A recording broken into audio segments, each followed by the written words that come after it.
गाबा sir good morning. आज का preferred pick कौन? अरे मानस को देखिए आप, ये बेबी पिंक नहीं हुआ ना, कौन सा पिंक हुआ ये मानस? ये तो मेरे को भी नहीं पता कौन सा पिंक हुआ है। मैं पता करके बताता हूँ। मेरे भी पिंक में क्या, लाइट पिंक और डार्क पिंक के अलावा ज्यादा कुछ आता नहीं है मुझे। गाबा सर आज का preferred pick, good morning. Good morning सभी पैनलिस्ट को भी गुड मॉर्निंग। आज का जो प्रीफर्ड पिक है वो शॉर्टिंग आइडिया है और वो स्टॉक है नेशनल एल्यूमिनियम। इसमें एक एग्जॉशन देखा है, बहुत स्ट्रेच हो गया, अब थोड़ा एग्जॉस्ट हो गया। मेरे ख्याल से यहाँ पर थोड़ा एक डिप मिलना चाहिए। अब ट्रेड कर रहा है करीब 333.55, टॉप लगाएंगे 340 का, करीब 6-7 रुपए का स्टॉप है, ज्यादा नहीं। Target on the down side 320 possible है, तो मेरे ख्याल से ध्यान देना चाहिए नेशनल एल्यूमिनियम पर। शॉर्टिंग एग्जॉशन रैली से मिल जाती है तो एक शॉर्टिंग अपॉर्चुनिटी रहेगी। नैल्को पर शॉर्ट करेंगे गाबा सर। मैं आ रहा हूँ कॉल्स पर, लेकिन बड़ी ब्रेकिंग न्यूज़ है फाइनली। देखिए CNBC आवाज़ ने सबसे पहले खबर डाली थी, उसके बाद बाकी सब एजेंसीज ने उस न्यूज़ को पिक किया था। कहीं भी उसकी ऑफिशियल कंफर्मेशन लेकिन समहाउ नहीं मिली थी, पता नहीं क्यों। लेकिन अब वोडाफोन आइडिया ने कंफर्मेशन दिया है जो AGR ड्यूज़ पर, AGR ड्यूज़ और प्रिंसिपल इंटरेस्ट पेनल्टी और इंटरेस्ट ऑन पेनल्टी जिसको फ्रीज़ किया गया है 2006-7 से 2018-19 के लिए, वो इस तरीके से पेबल होगा अगले 6 साल के लिए। मैक्सिमम 124 करोड़ पे करने हैं कंपनी को। बेसिकली अगले 6 साल के लिए कंपनी को कुछ नहीं पे करना है। अगर 124 करोड़ मैक्सिमम है 80 हज़ार करोड़ की लायबिलिटी के सामने, तो इसका मतलब कुछ नहीं पे करना है। उसके बाद 2032 से 2035 में सिर्फ 100 करोड़ रुपए अगले 4 साल के लिए। तो ये तो मामला बहुत पॉजिटिव हो गया इनके लिए। अब 2035 के बाद, मतलब 2035 किसने देखा है आशीष? अभी तो 36 में पेमेंट शुरू होने, मतलब 36 में पेमेंट शुरू होने है, तब तक क्या होगा क्या नहीं होगा। और 2036 के बाद 6 इक्वल इंस्टॉलमेंट में पे करना है मान लो, और उसमें भी DOT रीअसेस करेगा इसको। मान के चलिए अब इस चीज़ को कि ये वोडाफोन आइडिया के लिए एक बहुत बड़ा पॉजिटिव है। मैं on the fly big stock add कर रहा हूँ, इंडस टावर। मेरे ख्याल से आज का हीरो ऑफ द डे हो सकता है इंडस टावर।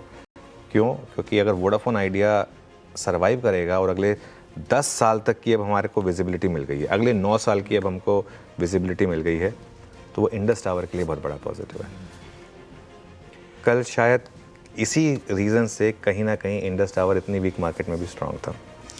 वोडाफोन आइडिया भी अब अगर 12 साढ़े 12 क्रॉस कर लेगा एक बार के लिए, तो वहाँ लग रहा है मुझे वापस एक ट्रेडिंग रैली प्ले हो सकती है।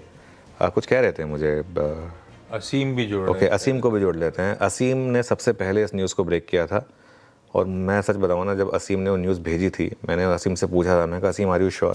तो असीम ने कहा था कि सर एकदम कॉन्फिडेंट हूँ मैं, आप चलाइए इस खबर को। और हमने सबसे पहले वो खबर चलाई थी।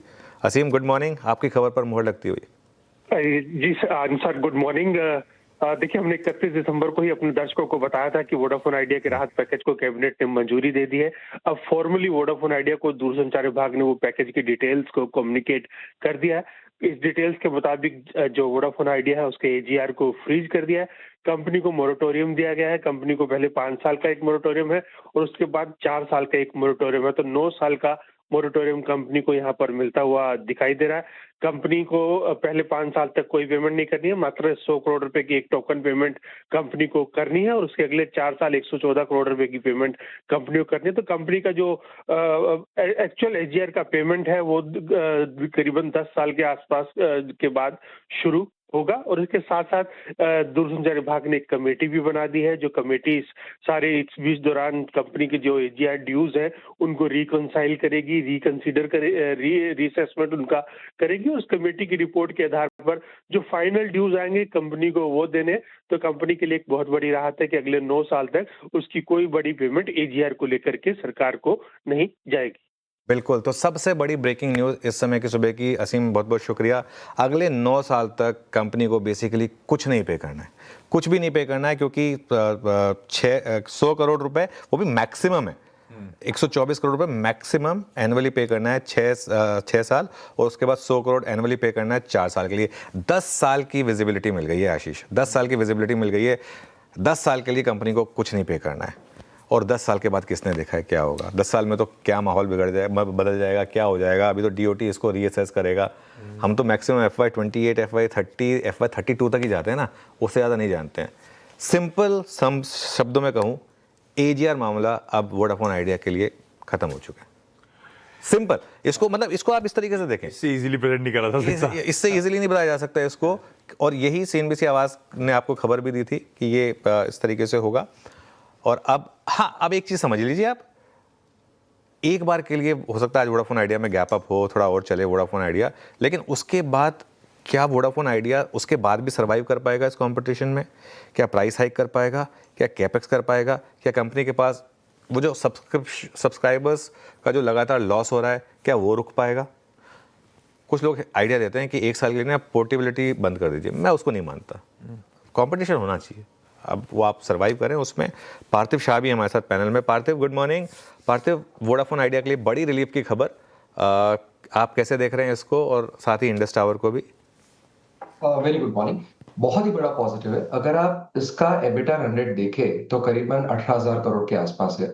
बिफोर दिस जजमेंट हम देख रहे थे कि कंपनी की जो इंटरेस्ट पेमेंट लायबिलिटी थी वो करीबन 25 से 26,000 करोड़ की हो रही थी, जिसकी वजह से काफी कैश ब्लीडिंग हो रहा था। और मोर इम्पोर्टेंटली जो नेटवर्क अपग्रेडेशन और एक्सपेंशन के लिए जो उन्होंने FPO में पैसे जुटाए थे वो काफी उन्होंने डिप्लॉय किए थे 5G में, लेकिन आगे की विजिबिलिटी काफी साठ थी। प्लस आपने राइटली बताया कि मुझे याद है जब वोडाफोन आइडिया का मर्जर हुआ था तब करीबन 44 करोड़ सब्सक्राइबर्स थे, जो आज की तारीख में काफी कम होकर 20 करोड़ के आसपास हो चुके हैं। तो अभी आई थिंक वोडाफोन आइडिया के लिए बहुत बड़ी राहत ये होगी कि they will be able to focus on high paying subscribers. और मुझे लग रहा है कि इंडस्ट्री का ट्रेंड आरपू इंक्रीज में है, बिकॉज आगे जाते ऐसा दिख रहा है कि दोनों भारती और जियो अगर आरपू इंक्रीज करते हैं तो इंक्रीमेंटली वोडाफोन आइडिया को भी चांस मिलेगा आरपू इंक्रीज करने के लिए। तो नेट नेट आई थिंक बहुत बड़ी राहत है और ये आज बहुत बड़ा गैप अप होना चाहिए और इंडस टावर भी बहुत उसका अच्छा बेनिफिशियरी बनेगा आज के लिए। तो आई थिंक मतलब मुझे लग रहा है कि आज वोडाफोन आइडिया में बड़ा गैप अप होना चाहिए, 12 के ऊपर खुलना चाहिए। और इवन इंडस टावर में मुझे लग रहा है कि वो ज़्यादा एक्चुअली, और इंडस टावर के साथ एक और अच्छी चीज़ क्या है कि ये एक आपके लिए एक डिविडेंड प्ले भी है, भारतीय ग्रुप की कंपनी है और फंडामेंटली काफ़ी स्ट्रॉन्ग कंपनी है, कैश रिच कंपनी है। तो यहाँ पर गलत जाने का रिस्क आपके पास कम है। चलिए अब एक काम करते हैं, फटाफट बाकी के ट्रेड्स निपटा देते हैं। ये तो हो गया मामला पूरा का पूरा। रचना जी के पास चला जाए। रचना जी, गुड मॉर्निंग। रचना जी बताइए आपकी ट्रेड। जी गुड मॉर्निंग। और कल का market action was a little more than expected on the downside. आज आइडियली खुलने के बाद लेना चाहिए था call, but because we are giving a call at this time, we will remain on the short side क्योंकि preemption के लिए कोई साइन नहीं है चार्ट्स पे अवेलेबल। तो we will go short side on PFC में 365-66 के बीच में प्राइस है फ्यूचर्स के, जिसको हम शॉर्ट साइड पे प्ले करेंगे। हम इसमें ₹5 का एसएल लगाएंगे 370 पे और हमारा डाउन साइड पे टारगेट होगा 355 एंड 350। नाल्को और PFC 2 सेल रिकॉर्ड हो गई आज की अब तक। और क्या है, फूशिया पिंक पहने मानस के पास चलते हैं। ये किसने बताया आपको? PC कर लिया। बताया गया है, अच्छा, मैंने तो सुना भी नहीं है पर मान लेता हूं, वैसे होगा ऐसी। मैं नेट पे देख रहा था, फूशिया से मैच कर रहा है। मानस, आज का preferred pick. Good morning Ashish ji, good morning अनुज जी, गुड मॉर्निंग एवरीवन। तो देखिए, सोना कॉम्स पे बिकवाली करने का ट्रेड लेना है। सोना कॉम्स में लोअर टॉप फ्लोर बॉटम से कंफर्मेशन मिला। 472 का एक बहुत ही अहम सपोर्ट था, स्टॉक ने उसको ब्रेक किया। मेरा समझना है कि यहाँ पर करेक्शन डीप हो सकता है, इसलिए सोना कॉम्स के फ्यूचर में बिकवाली करेंगे। 471 का स्टॉप लॉस लगाएंगे। 450 450 तक के टारगेट्स पॉसिबल है। चाहे तो 465 का पुट ऑप्शन ले लें। 12-13 रुपए के आसपास की क्लोजिंग थी, उसके आसपास मिले तो 9 रुपए के स्टॉप लॉस से 19 रुपए के टारगेट के लिए खरीदारी की जा सकती है। ओके चलिए, तो ये सोना कॉमस्टार यानी कि सोना BLW प्रिसीजन, इस पर आप ध्यान दे सकते हैं। आशीष भैते जी, गुड मॉर्निंग, आपकी ट्रेड। गुड मॉर्निंग अनुज जी, good morning Ashish ji, good morning everyone. अनुज जी, SBI लाइफ पे खरीदारी की सलाह रहेगी। कल गिरते हुए मार्केट में भी ये स्टॉक रेजिलियंस था और गिरावट में कहीं भी कंट्रीब्यूट नहीं कर रहा था। एक फ्लैटिश सा क्लोज दिया है इसने, तो रिलेटिव स्ट्रेंथ काफी अच्छी बनी हुई है इसमें और ऐसे भी स्ट्रेंथ में ट्रेड कर रहा है।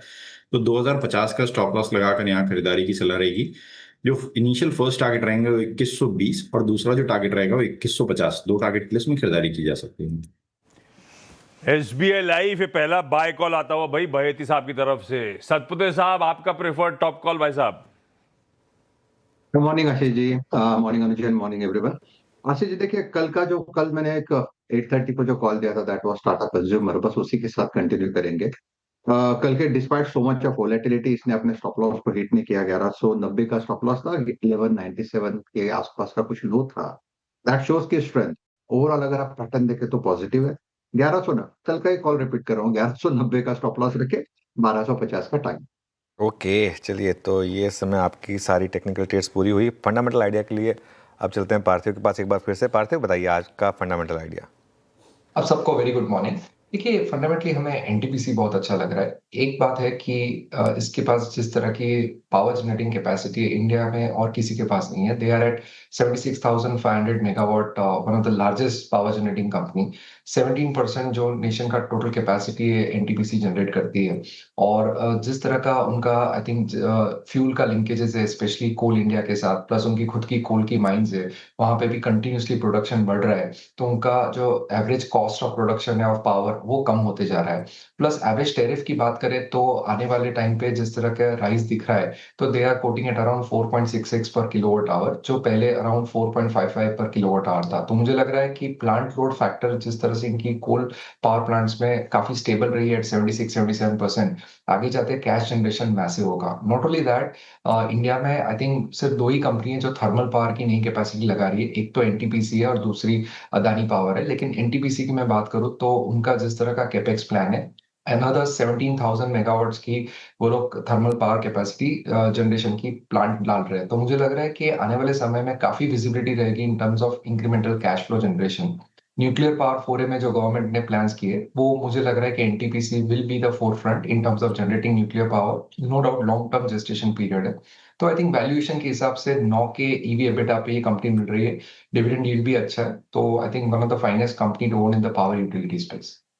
परफेक्ट। 3 बाय और 3 सेल हैं आज के टॉप कॉल्स में। गावासर का बाय नाल्को, रचना जी गावासर का सेल नाल्को, रचना जी का सेल पीएफसी और मानस का सेल सोना बीएलडब्ल्यू। सबके स्टॉप लॉसेस नोट डाउन करिए। बहेती साहब का बाय एसबीआई लाइफ, सतपुते साहब का बाय टाटा कंज्यूमर और फंडामेंटली स्ट्रांग एक बाय रेको एनटीपीसी पार्थिव की तरफ से। चलिए क्विकली